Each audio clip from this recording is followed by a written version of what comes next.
இப்போ பாருங்கள், நம்ம சுவையான சிக்கன் பிரியாணி செய்ய போகிறோங்க. அது எப்படி செஞ்சுட்டு நான் பார்க்கலாங்க. இப்போ சிக்கன் பிரியாணி செய்யறதுக்கு எண்ணெய் ஊற்றிக்கலாங்க. 2 பட்டை போட்டுக்கலாங்க. 2 பட்டை போட்ட பிறகு பட்டை, சோம்பு, லவங்கம், பிரியாணி மசாலாலாம் வந்து அரைச்சி வச்சுருக்கோங்க. அதை வந்து போட்டுக்கலாம். இஞ்சி பூண்டு பேஸ்ட் போட்டுக்கலாங்க.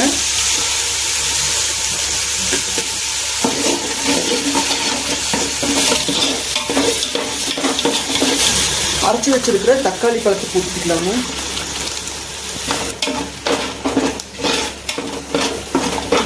கட் பண்ணி வச்சிருக்கிற புதினா ஒரு கைப்பிடி போட்டுக்கலாங்க. கொத்தமல்லி ஒரு கைப்பிடி போட்டுக்கலாங்க.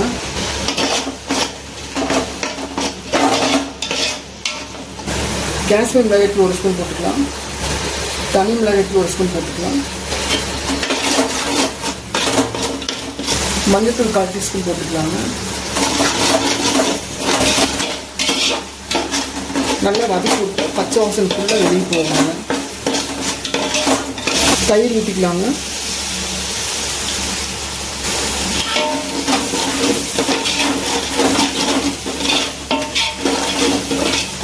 கட் பண்ணி கழுவி வச்சிருக்கிற சிக்கனை போட்டுக்கலாங்க.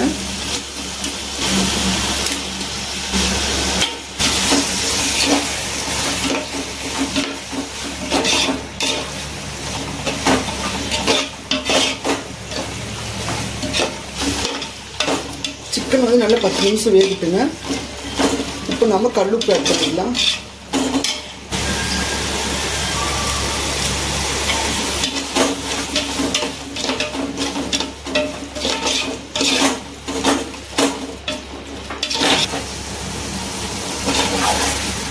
நல்லா ஒரு கரட்டு கட்டி விட்டுங்க. இப்போ நம்ம தண்ணி ஊற்றிக்கலாங்க.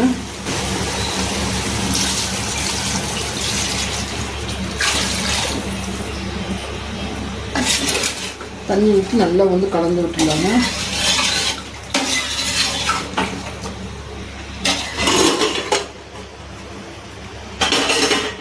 இப்போ தண்ணி நல்லா கொதி வந்துருச்சுங்க. இப்போ வந்து எலுமிச்சம்பழத்தை புழிஞ்சிக்கலாம்.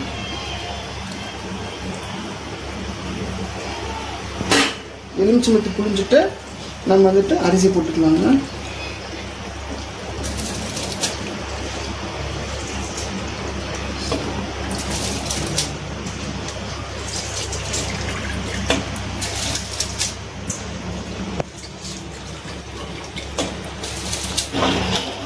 நல்லா கலந்து விட்டு அரிசி நல்லா வெந்து வரட்டுங்க.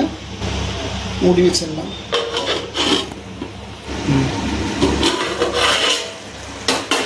இப்போ பாருங்கள், நமக்கு வந்து ஃபுல்லாக வந்து சாப்பாடு நல்லா வெந்து தம் போட ஸ்டேஜுக்கு வந்துருச்சுங்க. இப்போ நம்ம இது வந்துட்டு அப்படியே சிம்மில் வந்துட்டு ஒரு 15 நிமிஷம் வந்து விட்டுறலாங்க. மூடி போட்டு வச்சுட்டு ஒரு வெயிட் ஒன்று தூக்கி வச்சு விட்டுருலாங்க.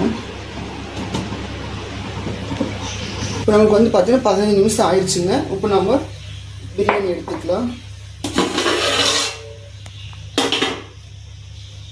இப்போ நம்ம அடி இருந்து இப்படி மேலே வந்து கலரி விட்டுக்கலாங்க.